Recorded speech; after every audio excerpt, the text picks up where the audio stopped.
one last point about the Cowboys before we break. It's usually Forbes that puts these numbers out. They must be slipping. Sportico put out valuations for all the teams. And I'll just say this generally, and this isn't a criticism of Sportico or Forbes. It's a criticism of the whole process because nobody knows what these businesses are worth. And they're worth one thing and one thing only, what someone will pay for them if they're for sale. The Cowboys aren't for sale. They have the Cowboys at $12.8 billion, I believe. If they were for sale, no. It's going to be a lot more than $12.8 billion. I would think all so. of these numbers are going to be more if the team is for sale, period. And they don't even, look, it's impossible to assess the book value of a team when you don't have access to the books. The only thing they can do is take the Packers numbers and extrapolate from there.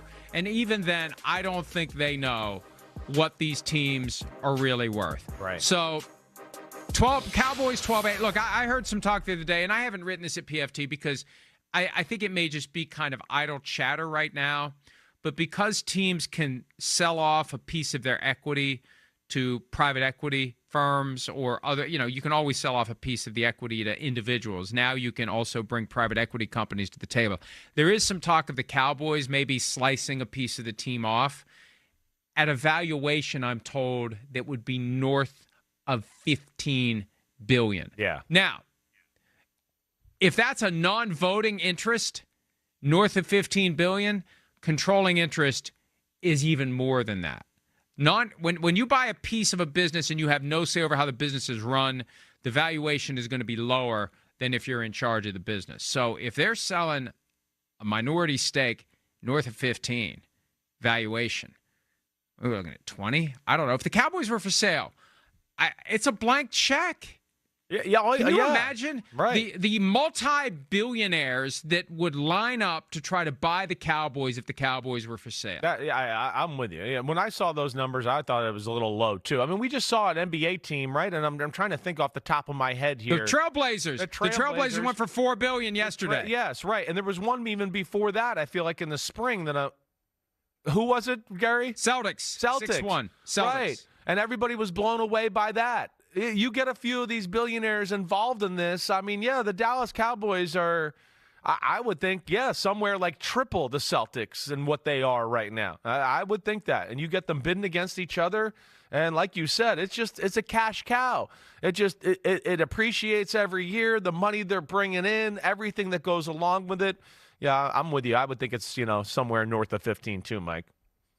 Jody Allen, the sister of the late Paul Allen, who owned the Trailblazers and the Seahawks, sold the Trailblazers, or at least reached a deal yesterday with a group led by Tom Dundon, who at one point was involved in the ill-fated AAF, owns the Carolina Hurricanes.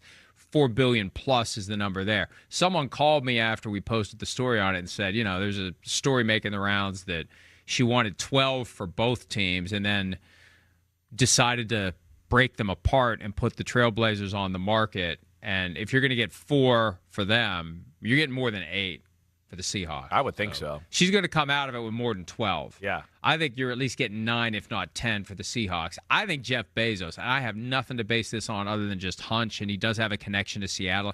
I think he looked at the Commanders a couple of years ago and said, why do I want to pay 6 for this team that is currently in a PR crisis, in a horrible stadium? Why don't I just wait for the Seahawks? I know the Seahawks are going to be for sale at some point. Jody or just might buy the whole league, like we heard. You just buy them all. Well, that's the thing. There are people out there. There are many people out there who can write the check for the cash necessary to own a minority or majority interest in a team. But there are some out there that could buy. They could buy all the teams if they wanted to. Right. If they really wanted to. Right. Give me all of them. Yeah.